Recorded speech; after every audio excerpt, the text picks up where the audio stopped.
Okay.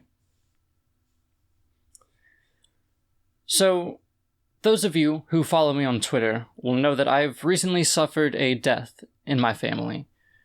And I've been dealing with that on top of the holidays, which is why I missed an upload. But after going through that and seeing the amount of people who recently deconverted or recently became an atheist who said that I've helped them, my videos have helped them, and that's really why I started making videos in the first place, to help those who are trying to make sense of things. I figured that it would be good to make a video about how to deal with death as an atheist, and of loss, and even with your own mortality. But then, of course, Rationality Rules published a video about that very topic, and I don't want it to seem like I'm stealing their idea, so I encourage you to watch their video. I'll leave a link at the end of this video, as well as in the description. But I still want to make this video anyways. Hopefully you don't think I'm just copying their ideas. But the real difference between the atheist and the religious person when it comes to grieving or dealing with death in general is that the religious person has a coping mechanism. They have that promise or that hope that they'll be able to see this person again, or that they're still here in some way. And atheists don't have that. To the religious person, to the rest of the Christians in my family, my grandmother, who is the one who recently died, her death was part of a grander plan, and we'll be able to see her in the afterlife. But to me, she was an elderly woman with heart disease, and sometimes elderly women with heart disease die because of it. One of those is far more comforting than the others. And that's really what you have to deal with as an atheist. That harsh reality.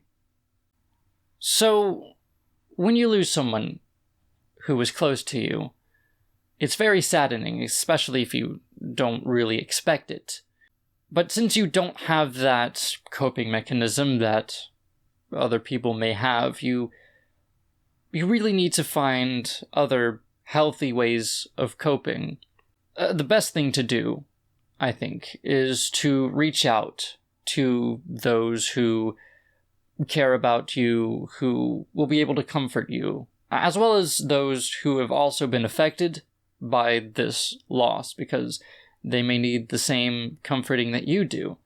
So, reaching out and talking, that'll help a lot. At least, if you're the kind of person who is comfortable with reaching out and talking to people. I personally don't feel or deal with emotions in the same way as everyone else. So, to me, it's far more helpful to be left alone and to let me deal with it. Maybe that's how you are. You know yourself more than I do, but even then, other people may still need you. But if this is your first time going through this, you should probably understand that it's not like a constant thing. You're not like constantly sad all the time. You're still more or less able to go about your daily life, but every now and then emotions will come up. Maybe memories will come up, and you'll feel sad then, but it'll pass in a minute or so. And in that moment, maybe that's when you'll want to be with someone. Or if you're like me, be by yourself. But, and this may sound bad, but eventually you just get used to it. It just becomes the norm. Just, that's the way it is. You know yourself better than I do, and try to find a good, healthy way of coping. But honestly, the funeral, or wake, or service, that's the worst part. That's the most upsetting. Honestly, I wouldn't even have gone if it didn't mean upsetting my family and those close to my grandmother. And honestly, it made me mad. Because, of course, my grandmother was religious, as is virtually all of my family, and virtually all of Louisiana where I live. So, of course, there's a preacher preaching, saying that, oh, she's not gone, she's just gone to heaven. We're celebrating her life, celebrating that she's gone. We'll be able to see her again. And being an atheist, and having to hear somebody tell you that over and over and over again, honestly, it's infuriating, it's frustrating, because I can't convince myself of that. And it just reminds me that this person is gone, and I'm not ever going to see this person again. And that's just not just at the funeral, but also if your friends or family are trying to comfort you, and they say that same thing, it's not helpful. You know, it just reminds you. So, if they do start saying that, or if they are the kind of person to say that, then assuming that they either know you are an atheist or are comfortable with knowing that you're an atheist, tell them that that doesn't help. Respectfully, tell them that that's not what you need to hear right now. But at the same time, you kind of have to understand that everyone else at the funeral, that is what they need to hear. They do find comfort in that. Being able to believe that and not being able to believe that, the difference is huge. So you kind of have to respect that people do feel that way. And that's why I couldn't be too mad. Until towards the end of the service, he starts evangelizing, trying to convert people, saying, you know, if you haven't been a Christian or have never been a Christian or have not experienced any of these things, then, you know, here's what God wants you to do. Come to our church. We'll tell you all about it. That made me insanely mad, because that is genuine indoctrination. Now, I don't often use the term indoctrination because I feel like it's overused, but this is one of the instances where it is absolutely true. They are promising something that is very much wanted emotionally, preying on people when they are the most emotionally vulnerable, to try to get them into their in-group. That's frustrating, but at the same time, there's nothing I could really do. So I had to sit through that. And when it was over, we had a bunch of food, mostly because it was like Thanksgiving, or the day after Thanksgiving, rather. You kind of just go on with your life, you know. And depending on your situation, that may seem difficult, but, you know, just because this person is gone, and so was their consciousness, you know, they still left an impression. You know, they still left behind a legacy, especially if they have children, or if in my case, their children had children. So, at least in that way, they still live on. And even if not, this person left an impression on you in different ways. Like, for example, my grandmother taught me to sew. Right? And while I no longer have the opportunity to do that with her, I'm happy that I was able to learn it with her.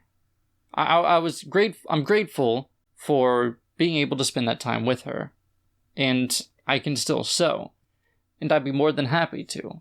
And while I don't necessarily have her anymore, I still have that. Any good memory that you have is still good. Sure, it may be saddening to think that you won't be able to have any more experiences, but being able to think back on past experiences, that's how that person kind of lives on, if that makes sense.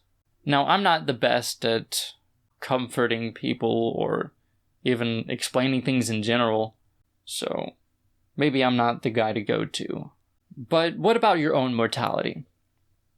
You know, how do you deal with the concept or idea that once you're gone, you're gone. You're not going to have any more experiences.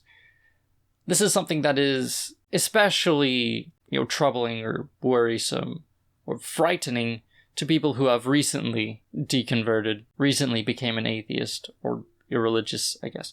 And that's how I was at first too. Because once you're given this promise that, once you die, you have so much more, or you're still around, it's very difficult to go from that to there's nothing at all. Everything that you've been promised is not really there.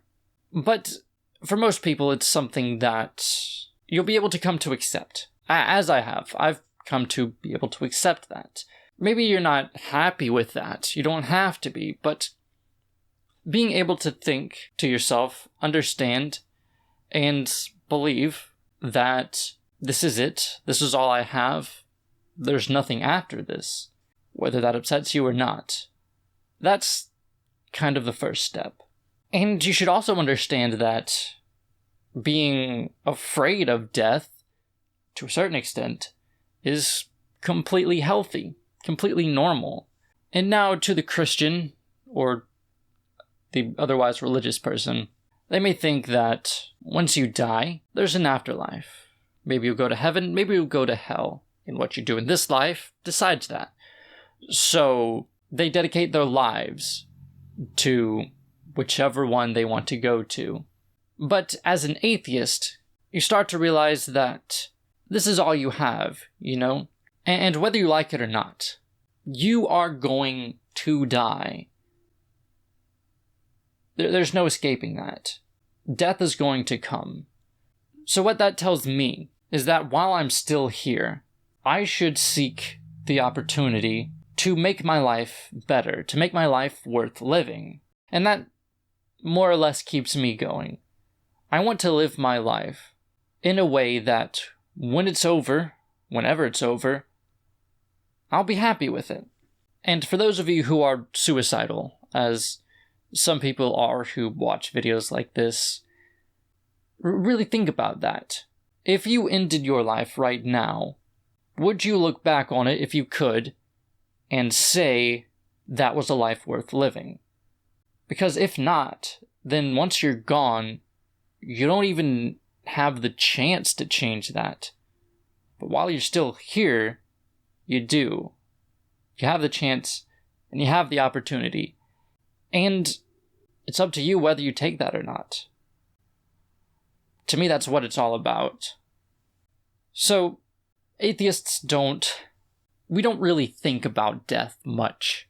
Because it's kind of something that, it happens. It's a part of life. Death is a part of life. It's just how it goes. But when someone dies, it sucks, but that was gonna happen. So, if you're going through a loss, then seek out other people or something that'll be of comfort to you. Whether maybe that's being alone, like me. I'm kind of weird about that, though. As far as your own death, you don't really have to think about it much, because it's going to come. It always does. But what you should focus on is the here and now. And maybe that entails delaying your death, being safe and responsible, but also living a life that you enjoy, that you're happy with. And I guess that's kind of how I deal with death. Being happy while I'm still here. So, thank you for watching. If you don't want to support people who steal other people's ideas, then feel free to check out Rationality Rules. I guess the video will be... I'll put it here. Here's the video. But thank you for watching, and goodbye.